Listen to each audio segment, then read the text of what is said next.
لا تغفل عن الله جل وعلا ولا ترتكب المحرمات وارجو من الله الخير، وارجو من الله الخير.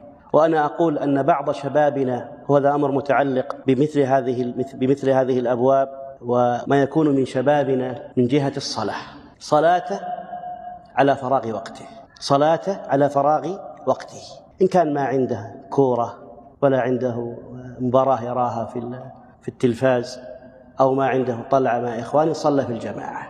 وإذا كان عنده شيء يشغله من مشاغل الدنيا، إما أنه لا يصلي أو يؤخر أو يصلي في بيته أو في مكان أو لا يذهب إلى جماعة المسلمين، وهذا حاصل.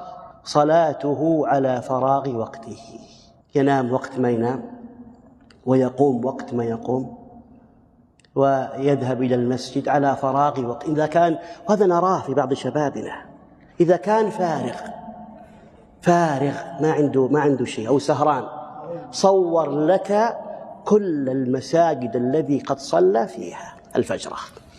والله هذه قراءة جميلة، وهذه قراءة طيبة، لأنه سهران طول الليل وجد فراغ فذهب يصلي. لكن الظهر نائم، لأنه الصلاة لم تكن على باله، والعصر نائم، والمغرب نائم، والعشاء نائم، ثم جمعها كلها عياذا بالله. ثم يقول أدعو الله ولا يستجيب لي. أصلح ما بينك وبين الله، يصلح الله لك أمرك. أنت أفسدت ما بينك وبين الله جل وعلا، أفسدته، كان ما بينك وبين الله دمار، كيف تريد أن يكون لك العمار؟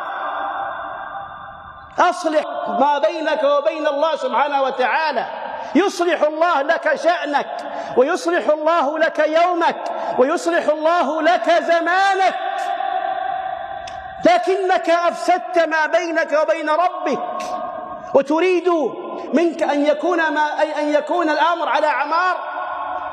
كثير يا إخواني، كثير. لذلك قال بعض السلف: يومك كجملك، يومك كجملك، إن أمسكت أوله تبعك آخره.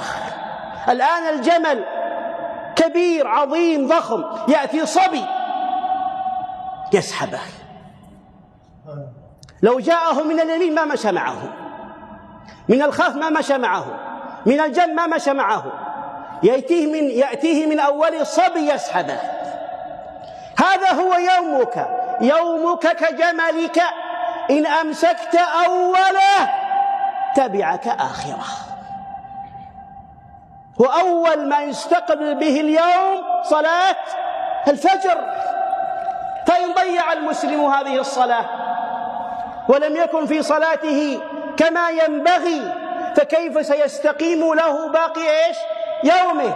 نسمع من بعض الناس، من الأبناء، من الأولاد: صابني حادث في المكان الفلاني، صابني حادث في المكان الفلاني. لما ترى أنه قد فرط في ذمة الله، لم يصلي الفجر إلا بعد أن طلعت الشمس متعمدا. من صلى الفجر فهو في ذمة الله، في حفظ الله ورعايته وحمايته. يا إخواني، يجب علينا أن نصلح ما بيننا وبين الله، يجب علينا أن نصلح ما بيننا وبين الله جل وعلا، وإلا سيكون علينا ماذا؟ الدمار.